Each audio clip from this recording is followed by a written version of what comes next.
अत्रि मुनि चंद्रदेव के वंश में ही एक राजा हुए, राजा विश्वरथ। क्या नाम है उनका? राजा विश्वरथ संसार के पहले विश्व विजेता थे, जिन्होंने सारे संसार को जीत लिया था, और इसीलिए उनका नाम पड़ा था विश्व रथ, माने पूरे विश्व पर रथ चलाने वाला, शासन करने वाला। जो सारे संसार में जिसका अपना रथ चलता हो, अपना दबदबा चलता हो, उसको कहते हैं विश्व रथ। सारे संसार को जीतकर एक दिन अपने राज्य में लौट रहे थे, उनके साथ हजारों सैनिक, हाथी घोड़े थे। उस समय के राजा लोग जब जाते थे युद्ध करने या कहीं घूमने, आज भी जाते हैं, तो अपना खाने पीने का सामान लेके जाते हैं, राशन लेके जाते हैं, टेंट तंबू लेके जाते हैं। उस समय भी गए थे, लेकिन लौटते लौटते एक दिन का राशन घट गया। एक दिन अभी चलना था सबों को और राशन खत्म हो गया। ऐसा होता है, अनुमान हम करते हैं कितना दिन में लौटेंगे, इतने अनाज की जरूरत पड़ेगी, लेकिन अचानक कभी ज्यादा या कम हो जाता है। तो हुआ, और लौटते समय उनका राशन, उनके अनाज घट गए केवल एक दिन के लिए, और सारे सैनिक और हाथी घोड़े भूख से बिलबिलाने लगे, तड़पने लगे। राजा विश्वरथ ने पता लगाया तो कुछ ही दूर पर रघुकुल के कुलगुरु भगवान रामचंद्र जी के कुलगुरु, कौन है वे? रघुकुल के कुलगुरु का क्या नाम है? गुरु वशिष्ठ।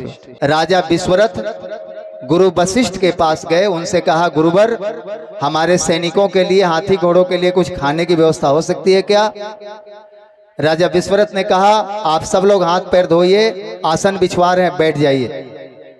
सबने हाथ पैर धोए, आसन बिछाया गया, सभी बैठ गए, और उन्होंने देखा कि गुरु वशिष्ठ अपनी गाय माता के पास गए। उनके पास एक गाय माता थी, जो गाय माता थी उनका नाम था नंदिनी, कामधेनु नंदिनी। अपनी कामधेनु नंदिनी के पास गए, हाथ जोड़ के कहा, हे माता कामधेनु नंदिनी, राजा विश्वरथ इनके सारे सैनिक और सारे हाथी घोड़ों को मनचाहा भोजन कराइए, जो ये खाना चाहें।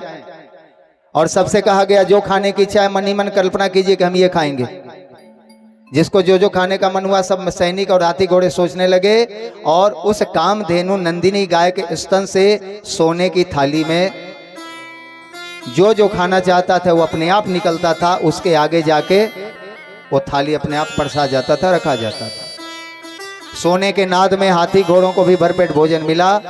सब लोग खाकर तृप्त हो गए, चलने लगे। तो राजा के मन में लोभ आ गया, राजा विश्वरथ के मन में पाप आ गया। क्या पाप आ गया? अगर इस साधु जी की एक गैया हम ले जाएंगे तो हमारे राजभवन में रोज खाना नहीं पकवाना पड़ेगा, सब लोग खाएंगे भर पेट, जितना मन होगा। हमारे यहाँ तो बहुत लोग आते जाते हैं। राजा विश्वरथ ने कहा, गुरुवर, ये गाय हमें दे दीजिए, इसके बदले जितना धन चाहिए हम आपको देते हैं। सोना चांदी, हाथी घोड़े, धन रुपया पैसा, जो कहिए, बिल्डिंग, गांव, जमीन, जो कहिए हम आपको देने के लिए तैयार हैं, केवल यह गाय हमको दे दीजिए। गुरु वशिष्ठ कहते हैं, क्या करोगे ले जाकर? राजा विश्वरथ कहता है, इसको ले जाएंगे तो हम अपने यहाँ भंडारी को बंद करा देंगे, हमको चूल्हा नहीं जलाना पड़ेगा। हमारे यहाँ तो हजारों हजार लोग रोज खाते हैं, और आपके यहाँ तो कभी कभी लोग आते हैं। राजा विश्वरथ ने गाय इसलिए मांगा कि हमको भंडारा नहीं चलाना पड़ेगा, खाना नहीं पकवाना पड़ेगा। गुरु वशिष्ठ ने कहा, राजा, ये तुम्हारे यहाँ जाएगी तो सामान्य गाय बन जाएगी, तुम इससे चमत्कार नहीं करा सकोगे, क्योंकि हम तपस्या करते हैं, हम साधना करते हैं, और साधकों के यहाँ, तपस्वियों के यहाँ ही कोई गाय कामधेनु बन के चमत्कार करती है। तुम इससे ये चमत्कार नहीं करा सकोगे, इसलिए इस गाय को तुम मत ले जाओ। लेकिन राजा को लगा ये ऋषि, ये गुरु झूठ बोल रहा है। लोगों को लगता है कि तुम्हारे यहाँ जो होगा हमारे यहाँ क्यों नहीं होगा। लोगों को लगता है कि जो तुम्हारे यहाँ हो सकता है हमारे यहाँ क्यों नहीं हो सकता है। ये हो सकता है कि नहीं? जो उसके यहाँ हो रहा है वो हमारे यहाँ भी हो सकता है क्या? कुछ वर्ष पहले हमारे अंतरिक्ष अनुसंधान केंद्र इसरो ने चंद्रयान 3 छोड़ा था। चंदा मामा पर वो पहुंच गया है। वो चंद्रयान आज भी काम कर रहा है, आज भी वहां से सामग्रियां आ रही हैं। अभी भी चंदा मामा का रिसर्च वो हमारा चंद्रयान कर रहा है ना। उसका न्यूज आप लोग देखते जानते हैं, सुनते हैं आप लोग। तो इसरो ने जब चंद्रयान भेज दिया तो रैसिर भी भेज देगा। यहां से चंद्रयान भेजा जा सकता है? नहीं ना? समझ में आ रही होगी बात। उसी प्रकार जो गाय, वही वैज्ञानिक, सारे वैज्ञानिकों को पकड़ के ले आएंगे कि रैसिर से चंद्रयान छोड़ दीजिए, वो सारे वैज्ञानिक यहां से छोड़ देंगे? यहां है वो सिस्टम, प्रयोगशाला। उसी प्रकार वो गाय गुरु वशिष्ठ के यहाँ तो चमत्कार कर सकती है, लेकिन राजभवन में चमत्कार नहीं कर सकती। लेकिन राजा को लगा कि झूठ बोल रहा है साधु। उसने कहा सैनिकों को गाय को खोल लो और ले चलो, और साधु बाबा बोले तो 2-4 घुस्सा लगा दो, देखते हैं क्या करेगा। ताकत वालों को बड़ा गुमान होता है। गाय खोल लिया गया। गाय माँ माँ माँ माँ चिल्लाने लगे। अपने स्वामी महर्षि वशिष्ठ की ओर देखने लगी।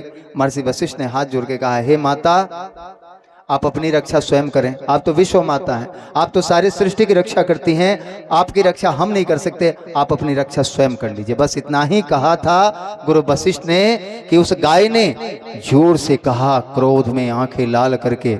गाय क्या कहती जानते हैं ना? मां। इतनी आवाज निकली कि इस मां की आवाज सुन के सारे सैनिक हवाओं में उड़ने लगे और जमीन पर किसी की नाक फूटी, किसी की टांग टूटी, किसी का हाथ टूटा, कोई बेहोश हुआ और कोई राम नाम, ये भी हुआ। खुद राजा विश्वरथ भी पता नहीं कितना बार dim dim dim dim dim dim किया, उसकी भी नाक से निकलने लगी। अब धीरे धीरे उठ के राजा विश्वरथ आया। गलती हो गई, गुरुजी क्षमा कर दीजिए। गुरुजी के पैरों पर गिर गया। गुरुजी ने कहा, जिसके साथ तुमने अपराध किया है उसके साथ पास जाकर क्षमा मांगो। राजा विश्वरथ गाय के पीछे के पैरों पर लौट गया। माता क्षमा कीजिए, माता क्षमा कीजिए। और दूसरी बार फिर वही कामधेनु नंदिनी गाय माता ने मधुर स्वर में बोला, बहुत मीठा स्वर में क्या बोला? मां। और दूसरी बार मीठे स्वर में जब गौ माता ने बोला मां, तो सारे सैनिक ठीक हो गए। पहली बार क्रोध में बोला तो सब के सब धराशायी हो गए, और दूसरी बार मीठे स्वर में जब गौ माता ने बोला तो गौ माता की कृपा हो गई, सब ठीक हो गए। और वह मां स्वर, गौ माता ने क्या बोला? मां। वह मां स्वर राजा विश्वरथ के कान में घुस गया और दिमाग में घुस गया, और उसके अंदर मां मां मां मां की गूंज होने लगी। विश्वरथ ने गौ माता के चरणों में सिर टिकाया, कहा, हे गौ माता, हम आपको इसी क्षण अपना आध्यात्मिक गुरु स्वीकार करते हैं, और आपने जो यह महामंत्र दिया इसको हम अपना गुरु मंत्र बनाते हैं। गाय ने कौन सा महामंत्र विश्वरथ को दिया? कौन सा मंत्र? सभी लोग हाथ जोड़ के बोले, कौन सा मंत्र? मां। और उसी क्षण सारे संसार के ऋषियों ने योजना बनाई कि संसार में जो बच्चा जन्म लेगा, अपनी जननी को वह क्या बोलेगा? अपनी जन्म देने वाली को क्या बोलेगा? क्योंकि मां महामंत्र है। बच्चा जब जन्म लेगा तो उससे पूजा पाठ तो होगा नहीं, लेकिन जैसे वह बोलना शुरू करता है, सबसे पहले उसके मुंह से क्या निकलता है? क्या सिखाया जाता है? मां। मां क्यों सिखाया जाता है? क्योंकि मां गौ माता और राजा विश्वरथ के द्वारा स्वयं सिद्ध महामंत्र है, जो मां बोलता रहेगा। जिसके मुंह से दिन में 8-10 बार, 15 बार, 20 बार मां निकलेगा, उसको अन्य किसी पूजा पाठ करने की जरूरत नहीं पड़ेगी। और सबसे बढ़िया सरल उपाय क्या है? मुंह से मां निकले, इसके लिए सबसे बढ़िया उपाय क्या है? सबसे बच्चा सबसे ज्यादा किसके समीप रहता है? मां के समीप। इसलिए मां को क्या बोलो? मां। आप लोगों में किसके किसके घर में मां है? जरा सब लोग हाथ उठाना, झूठ मूठ हाथ मत उठाना। सबके घर में मां है? हाथ नीचे करिए। किसी के घर में मम्मी नहीं ना है? मां बोलते हैं ना आप लोग, मम्मी नहीं ना बोलते हैं? सब लोग मम्मी कोई नहीं ना बोलते हैं, मां बोलते हैं ना। चलिए, जो मम्मी बोलते हैं जरा हाथ उठाते। उठाओ उठाओ, झूठ नहीं बोलना है, झूठ बोलना अधर्म है, पाप है, इसे यज्ञ मंच पर झूठ नहीं बोलना। डरने की कोई जरूरत नहीं है, यहाँ कुछ भी नहीं हो रहा है, केवल परिवर्तन की बात हो रही है। हाथ नीचे करिए। माँ महामंत्र है और मम्मी का मतलब आप लोग जानते होंगे। मिस्र के पिरामिडों में दबे हुए मुर्दे, जो हजारों हजार साल से जिन मुर्दों को सुरक्षित रखा हुआ है, उसको कहते हैं मम्मी। मम्मी जो बच्चा बोलता है, बार बार मम्मी मम्मी शब्द का प्रयोग करता है, उसके घर में अपशकुन का वास होता है, म्लेच्छों का वास होता है, बुरे ग्रहों का साया पड़ता है, भूत प्रेतों का वास होता है, नाश का वास होता है, और उसके घर के सारे संस्कार, सारे बरकत और सारी अच्छाइयों का नाश होने लगता है, और उसके घर में पाप और विनाश का वातावरण आ जाता है। आज हर कोई परेशान है क्योंकि उसका बच्चा उसको बार बार मम्मी मम्मी बोल के उसके घर में बुरे ग्रहों को ला रहा है। हंसने की कोई जरूरत नहीं है, ये रोने का विषय है, ये रोने का विषय है। मम्मी मम्मी बोलवा के आप लोगों ने अपने घर में आसमान से बुरे ग्रहों को बुला लिया है, इसीलिए आपके घर में नित्य सत्यानाश हो रहा है, नित्य बरकत घट रही है, नित्य कष्ट, रोज बीमारियां, रोज तरह तरह की समस्याएं। खूब कमा रहे हैं लेकिन कुछ बचत नहीं हो रहा है, लोगों की बुद्धि काम नहीं कर रही है। जो बच्चा जन्म लेते ही मम्मी मम्मी बोलेगा, वो बड़ा होगा तो पागल होगा ही होगा ना। अपने बच्चों को माँ कहना सिखाइए, जिनको मम्मी कहने की आदत पड़ गई है, धीरे धीरे माँ कहने की आदत डालें। ये हंसने के लिए कोई बात हम नहीं कर रहे हैं, बिल्कुल हंसने की जरूरत नहीं, गंभीरता से समझिए। आपके घर में बुरे ग्रह आ गए हैं मम्मी सुनकर सुनकर। मम्मी मतलब क्या होता है? मुर्दा।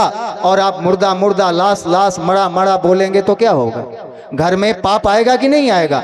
इसलिए सारे बच्चे अपने घर में पाप बुला रहे हैं, उसको बंद करें और भगवान को बुलाएं, माँ बोलें, और बाप को पिताजी बोलें। पापा का मतलब होता है पापी। हंसो फिर हंसो मत, बिल्कुल हंसना नहीं किसी को। हंस हंस के अच्छी बातों को लोगों ने गंभीरता से बुला दिया। आगे कथा सुनते हैं। राजा विश्वरथ, माँ को उन्होंने महामंत्र मान लिया, राजपाट छोड़ दिया और माँ मंत्र का जप करने लगे। और एक दिन इतने सिद्ध हो गए कि संसार के सबसे बड़े ऋषि हो गए। स्वयं स्वर्ग लोक से कामधेनु गौ माता आई और ब्रह्मा जी आए, दोनों ही प्रकट हुए। गौ माता ने विश्वरथ को गायत्री मंत्र दिया, ओम भूर्भुवः स्वः तत्सवितुर्वरेण्यं भर्गो देवस्य धीमहि धियो यो न प्रचोदयात्। धरती पर उनके पहले गायत्री मंत्र नहीं आया था। गायत्री मंत्र कहाँ था? ब्रह्मलोक में ब्रह्मा जी के पास। कल आपने कथा सुनी थी, ब्रह्मलोक में ब्रह्मा जी के पास गायत्री मंत्र था। धरती पर गायत्री मंत्र, धरती पर गायत्री माता नहीं आई थी। धरती पर गायत्री माता को चंद्रवंशी ऋषि ब्रह्म ऋषि विश्वामित्र ने बुलाया। वे चंद्रवंशी क्षत्रिय थे, जिसके कुल में भगवान कृष्ण जन्मे, जिसका कुल वंश आगे चल के यादव कहा गया। ये सच जान लीजिए। और ब्रह्मा जी ने ब्रह्म ऋषि पद दिया। संसार में ब्रह्म ऋषि एक ही मात्र हुआ, ब्रह्म ऋषि विश्वामित्र। उनका नाम आगे क्या पड़ गया? विश्वरथ नहीं, विश्वामित्र नाम क्या पड़ गया? क्योंकि अब विश्व के राजा नहीं रह गया, विश्व के मित्र हो गए। विश्व के क्या हो गए? जो राजा था, राजा शासन करता है, लेकिन मित्र क्या करता है? प्रेम करता है। अब वो शासन नहीं कर रहे थे, प्रेम कर रहे थे, इसलिए हो गए वे विश्वामित्र, विश्वामित्र हो गए।